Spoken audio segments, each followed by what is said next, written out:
श्रावस्ती के जैतवन में तथागत बुद्ध अपने शिष्यों से कहते हैं, जब तक मनुष्य को अपने अच्छे बुरे हित अहित की समझ पैदा नहीं होती है, सही गलत का हल्का सा ज्ञान भी नहीं होता है, विवेक नहीं होता है, तो मन में कई तरह के गलत विचार पैदा करता है और कई तरह की गलतियां करता है। वह एक प्रकार से सोई हुई मूर्छा, बेहोशी, आलस्य और प्रमाद की अवस्था में ही जीवन जीता है और बुरे कर्म करता है।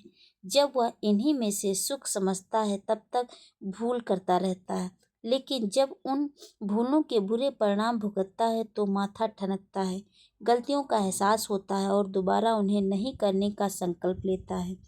बाद में वो जागृत होकर होश में जीता है, विवेक और प्रज्ञा से निर्णय लेता है, फिर भूलों को कहीं नहीं दोहराता है और सुख शांति का जीवन जीता है। मनुष्य भूल होना स्वाभाविक है, लेकिन जो ठोकर खाकर संभल जाए वही समझदार कहलाता है।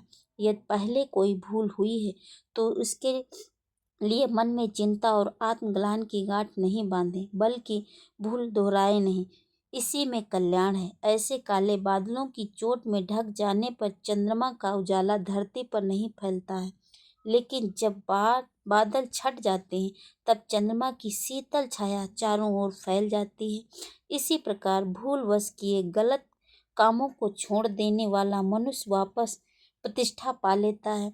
अतः पुरानी भूल के कारण वर्तमान को दुख नहीं बनाए, पछतावे में नहीं डूबे, बल्कि भूलों को सुधार कर विवेक और समझ से सही निर्णय लें, अच्छे कर्म करें और प्रसन्न चित्त रहते हुए मुक्ति के मार्ग की ओर बढ़ते रहें। अच्छा जीवन जिएं, पहले की बुराइयों को छोड़ दें, अच्छाइयों की ओर बढ़ते रहें। यही बुद्ध का निर्णय है।